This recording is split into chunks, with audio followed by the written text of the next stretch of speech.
সবাইকে good morning আর welcome to my channel. আজ আমি চলেছি বড়বাজার চিতপুরে পাঞ্জাবির মার্কেটে, কারণ সামনেই আমার দেওরের বিয়ে। আর আমি যেহেতু ছিলাম হাওড়াতে, তো ওরা অনির্বাণ আর ভাই চলে এসেছে অলরেডি, আর আমার অ্যাজ ইউজুয়াল লেট হয়েই গেছে, কারণ এই 72 বাস ঝুলিয়ে ঝুলিয়ে নিয়ে যায়। তো ফাইনালি আমি পৌঁছে গেছি, আর এখান থেকে আজকে যত পাঞ্জাবি কেনার সবই কেনা হবে। তো প্রত্যেকটা দোকানে ঘুরে ঘুরে দেখা হচ্ছিল, যেটা পছন্দ হচ্ছিল সেটা সাইজে হচ্ছিল না। তো শেষমেশ একটা দোকানে গিয়ে আমাদের পছন্দ হলো এবং ভাইয়ের গায়ে সমস্তভাবে ফিটও হলো। তো শুধু ভাইয়ের তো কেনাকাটা ছিল না, তার সাথে নমস্কারেরও ছিল। তো সমস্তটাই আজকে আমি এই দোকান থেকেই কিনে নেব, কারণ এই দোকানটাতে দেখলাম বেশ রিজনেবল প্রাইস রয়েছে আর কালেকশনও বেশ সুন্দর। তো দোকানটার অ্যাড্রেসও আমি তোমাকে বলে দেব, তো তার জন্য পুরো ভিডিওটা দেখতে থাকো। এখানে কিন্তু পাঞ্জাবি শুরু হচ্ছে মাত্র 200 টাকা থেকে। একদম নর্মাল পাঞ্জাবি থেকে শুরু করে ডিজাইনার পাঞ্জাবি সব ধরনেরই এখানে পাওয়া যায়। আর এই যে এটা নিয়েছে অনির্বাণ বিয়ের দিনকে পরবে বলে, দু ভাইয়ের প্রায় পাঞ্জাবি একই, শুধু কালার অল্টারনেট রয়েছে। যেহেতু ভাইয়ের বিয়ে, তো দাদার সাজও একটু বেশি। তো এই হলো অ্যাড্রেস, এইখানে একদম চিতপুরে যে শাহজাদা পাঞ্জাবির দোকানটার নাম।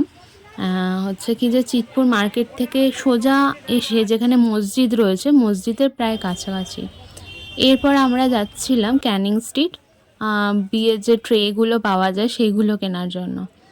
তো ওখান থেকে বেশিক্ষণ হাঁটা নয়, একটুখানি হাঁটলেই হয়ে যায়।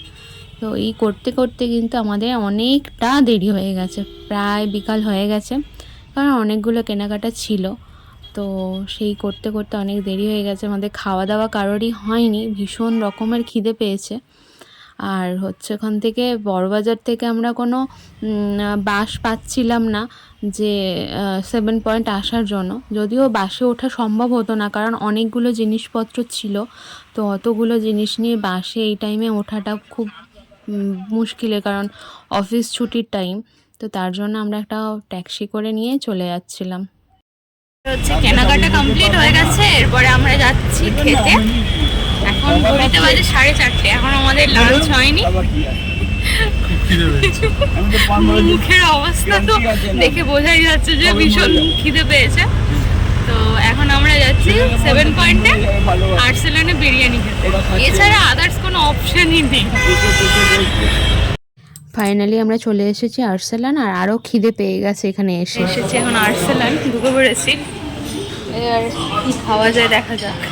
যারা আর্সেলান গেছো তারা তো জানো এখানে চিকেন বিরিয়ানি আর মটন বিরিয়ানির দাম সেম। তো আমরা মটন বিরিয়ানিই খেয়েছিলাম। বিরিয়ানি আমার অতটাও প্রিয় জিনিস নয়, কিন্তু এদের দু ভাইয়ের খুব প্রিয় খাবার। কিন্তু এতটাই খিদে পেয়েছিল তখন, ওটাই যেন মনে হচ্ছিল অমৃত। তো ভাই বলল যে বিরিয়ানিটা কোথা দিয়ে চলে গেল আমরা বুঝতেই পারলাম না। তো যতক্ষণ খাবার দিচ্ছিল না ততক্ষণ আমরা একটু ফটোশ্যুট করেছিলাম। তো এমনিতেও তো বড়বাজারে গিয়ে সেভাবে ফটো তোলা হয়নি, তো এখানে আর্সেলানে এসে আমরা ফটো একটু তুললাম, তারপরে খেয়ে দিয়ে বাড়ি কমপ্লিট। এরপরে বাড়ি যাওয়ার প্ল্যান করে গাড়িতে উঠেছি, যাচ্ছি শিয়ালদা, এরপরে চলে যাব জয়নগর। হ্যাঁ, আজকের মতো ব্লগটা এখানেই শেষ।